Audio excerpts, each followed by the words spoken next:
أعوذ بالله السميع العليم من الشيطان اللعين الرجيم.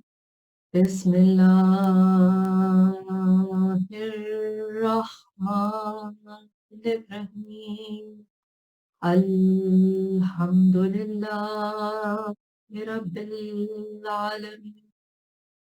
الصلاة والسلام على أشرف الأنبياء والمرسلين وعلى أهل بيته الطيبين الطاهرين المعصومين.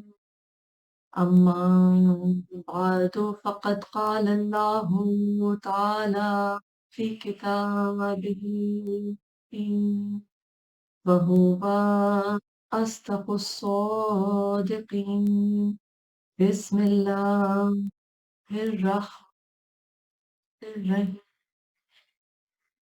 إنا أعطيناك الكوثر فصل لربك وانحر إن شانئك هو الأبتر. صدق اللہ العلی العظیم. اللہم صلی علی محمد آل محمد.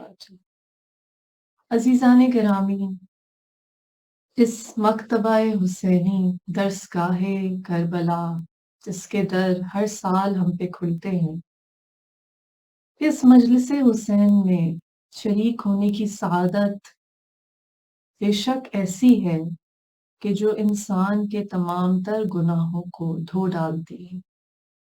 اکثر لوگ یہ سمجھتے ہیں کہ جب کوئی حج کر کے آتا ہے تو وہ ایک نومولود کی طرح گناہوں سے پاک ہو جاتا ہے، لیکن اس سلسلے میں ہمیں امام زین العابدین علیہ السلام کی وہ روایت ملتی ہے کہ جب آپ کے ایک صحابی نے کہا کہ ماشاء اللہ کتنا رش ہے، کتنی رونق ہے حرم کعبہ میں، تو آپ نے اپنی دونوں انگلیوں کو بلند کر کے فرمایا کہ میری دو انگلیوں کے درمیان دیکھو، اور جب نگاہ معرفت سے اس شخص کو دکھایا تو اس نے دیکھا کہ حاجی نہیں بلکہ مختلف قسم کے جانور ہیں۔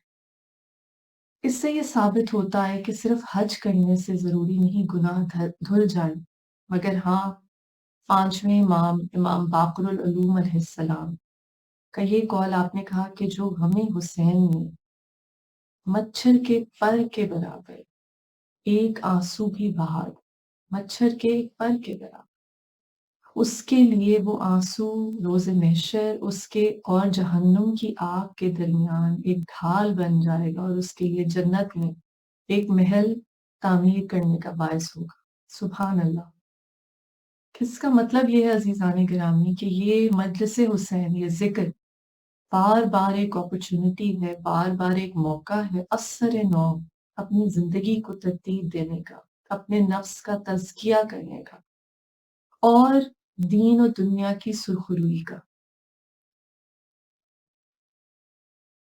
عزیزان گرامی، اس بابرکت ذکر، اس عبادت میں مشغول ہونے کے بعد ہم پہ یہ لازم ہے کہ ہم رسول اللہ صلی اللہ علیہ وآلہ وسلم کی اس حدیث مبارکہ پہ غور کریں کہ آپ نے فرمایا بدبخت ہے وہ شخص، بدقسمت ہے وہ شخص کہ جس کا اگلا آنے والا دن پچھلے دن سے بہتر نہ ہو۔ یعنی اگر ہم خضوع و خشوع سے اس ذکر حسین میں علیہ السلام میں شامل ہوتے ہیں، خاص طور پہ جو ہمارے مومن ہونے کی پہلی سند ہے اس لسان مبارک کے ذریعے جس کے بارے میں اللہ تعالیٰ نے فرمایا بسم اللہ الرحمن الرحیم وَمَا يَنطِقُ عَنِ الْهَوَىٰ إِنْ هُوَ إِلَّا وَحْيٌ يُوحَىٰ، کہ بے شک یہ نبی صلی اللہ علیہ وآلہ وسلم اپنی مرضی سے ایک حرف بھی نہیں کہتے، جو بھی کہتے ہیں بھیجی ہوئی وحی ہے۔ وہ لسان مبارک جب یہ فرماتی ہے اِنَّا لِقُتْلِ الْحُسَيْنِ حَرَارَةً فِي قُلُوبِ الْمُؤْمِنِينَ لَا تَبَرَّدْ أَبَدًا، قتل حسین سے مومنوں کے دلوں میں ایسی حرارت، ایسی گرمی پیدا ہوگی جو تا قیامت ٹھنڈی نہیں ہوگی۔ تو پہلی سند مومن ہونے کی تو ہمیں مل گئی، لیکن اب یہ ہم پر لازم ہے، جیسے ہمارے چھٹے امام امام جعفر صادق علیہ السلام فرماتے ہیں کہ اگر ہمارے شیعہ ہو تو ہمارے لیے باعث فخر بنو، نہ کہ ہمارے لیے باعث ندامت۔ یعنی زبان سے محبت کا اظہار کر دینا کافی نہیں، بلکہ ہمیں اپنے اعمال سے جستجو کر کے، کوشش کر کے، جبکہ ہم جانتے ہیں قرآن کی آیت تطہیر کے مطابق کہ اللہ تعالیٰ نے ہر رجس کو، ہر برائی کو، ہر خطا کو اہل بیت علیہ السلام سے دور کر دیا، تو پھر ہم کیوں نہ کوشش کریں کہ اس عشق اہل بیت علیہ السلام میں ہم خود کو بہتر سے بہتر، پاک سے پاک تر، پاکیزہ ترین بنانے کی کوشش کریں، اپنے نفس کا تزکیہ کریں۔ اور یاد رکھیے عزیزان گرامی، خود احتسابی یہ نفس سے جہاد، یہ جہاد اکبر ہے، اور یہ آخری سانس تک قائم۔ اکثر لوگ نفسانی خواہشات کو کچھ اور رنگ دیتے ہیں، شاید شراب نوشی یا دوسری قسم کی آلائشیں، لیکن یہ یاد رکھیے چھٹے امام امام جعفر صادق علیہ السلام فرماتے ہیں کفر کی تین بنیادیں، تکبر، لالچ اور حسد۔ کفر کی تین بنیادیں چھٹے امام فرماتے ہیں، تکبر، لالچ اور حسد، یعنی یہ تینوں کفر کی بنیادیں بن جاتی ہیں۔ یہ نفس کی وہ بیماریاں ہیں کہ جو انسان میں کہیں نہ کہیں پیدا ہوتی ہیں، اور پھر لاشعوری طور پہ وہ اس کے اعمال، اس کے اقوال کو ترتیب دیتی ہیں۔ اسی لیے ہمیں کہا گیا ہے کہ سوچ کی حفاظت کرو۔ اور جب ہم سورہ یوسف کا ترجمہ پڑھتے ہیں تو اس میں ایک واقعہ ہے کہ جب حضرت یوسف علیہ السلام قید خانے میں ہیں تو دو قیدی ہوتے ہیں جو ان سے اپنے خوابوں کی تعبیر پوچھتے ہیں، اور آپ ان کو تعبیر بتاتے ہیں، جس میں سے ایک کے خواب کی تعبیر یہ تھی کہ اسے پھانسی چڑھا دیا جائے گا، قتل کر دیا جائے گا۔ دوسرے کا خواب یہ تھا، تعبیر یہ تھی کہ اسے آزادی کا پروانہ مل جائے گا۔ تو حضرت یوسف علیہ السلام نے اسے کہا کہ جب تم باہر جاؤ تو اپنے امیر سے، اپنے مالک سے میرا ذکر کرنا، میری سفارش کرنا کہ میں یہاں بے گناہ کہہ رہی ہوں۔ اور قرآن کے الفاظ عزیزان گرامی کہ شیطان نے اس شخص کو یہ ذکر کرنا بھلا دیا، اور کئی سال تک حضرت یوسف علیہ السلام اسی قید خانہ میں رہے۔ تو دیکھیے شیطان جو ہے وہ اس سوچوں پر بھی حاوی ہو جاتا ہے۔ قرآن میں یہ بھی لکھا ہے ایک جگہ، اغویتہم، کہ وہ تمہیں اغوا کر لے گا۔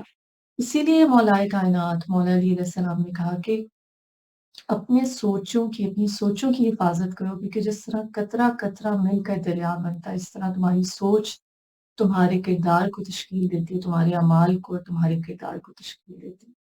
اور پھر مولا کائنات مولا علی علیہ السلام خطیب منبر سلونی کا یہ قول بھی ہے کہ اچھی سوچ پر وہ صلہ ملتا ہے جو اچھی عبادت پر بھی نہیں ملتا، کیونکہ سوچ میں کوئی دکھاوا نہیں ہے، کوئی نمائش نہیں ہے۔